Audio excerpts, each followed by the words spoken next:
बॉलीवुड की मशहूर playback singer Asha Bhosle को कौन नहीं जानता। उन्होंने अपने लंबे चौड़े म्यूजिक करियर में एक से बढ़कर एक गाने गाए हैं। लता मंगेशकर के बाद आशा भोसले वो महिला सिंगर हैं जिनके वैश्विक लेवल पर अलग लेवल की प्रसिद्धि मिली है। उन्होंने एक से बढ़कर एक गानों को अपनी जादुई आवाज में सुपरहिट बनाया है।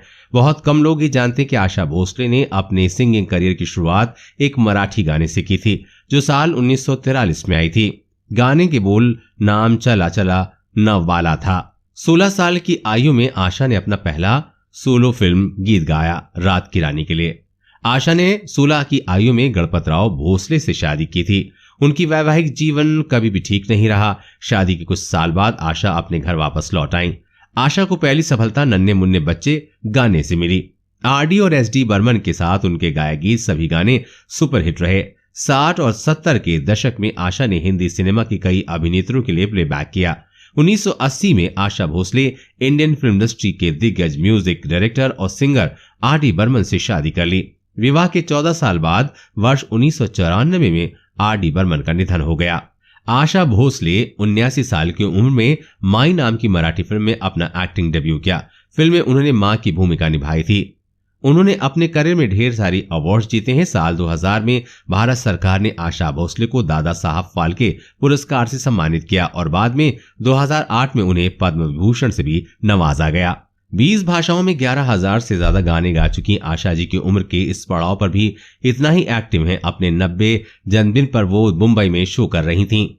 पंडित दीनदयाल मंगेशकर की दूसरी बेटी आशा ने जब फिल्मी दुनिया में बतौर गायिका कदम रखा तो उन पर लता मंगेशकर की छोटी बहन होने का भी प्रेशर था।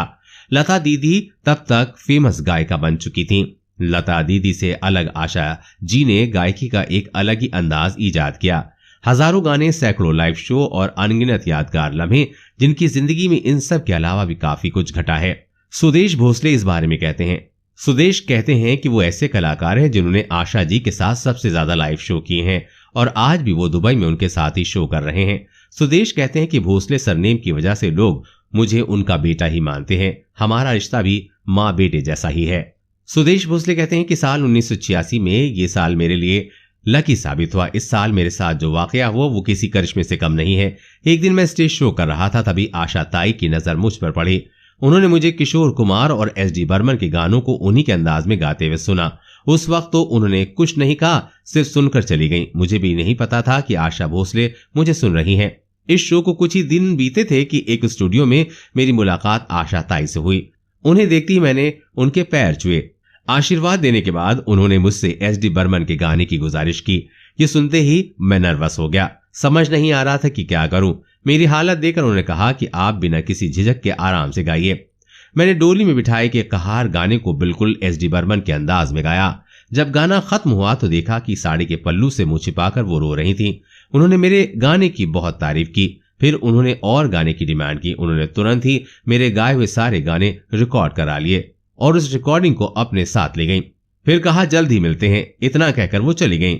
मुझे विश्वास नहीं हो रहा था कि आशा भोसले से मेरी मुलाकात हुई। घर गया, खाना खाया और इस खूबसूरत घटना को सोचते सोचते सो गया।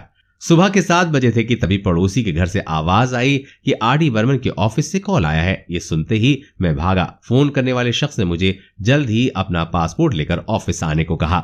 दोस्तों, आशा भोसले की ये कहानी मैं आपको पूरी सुनाऊंगा, लेकिन अगले वीडियो में। तब तक के लिए थोड़ा इंतजार कीजिए।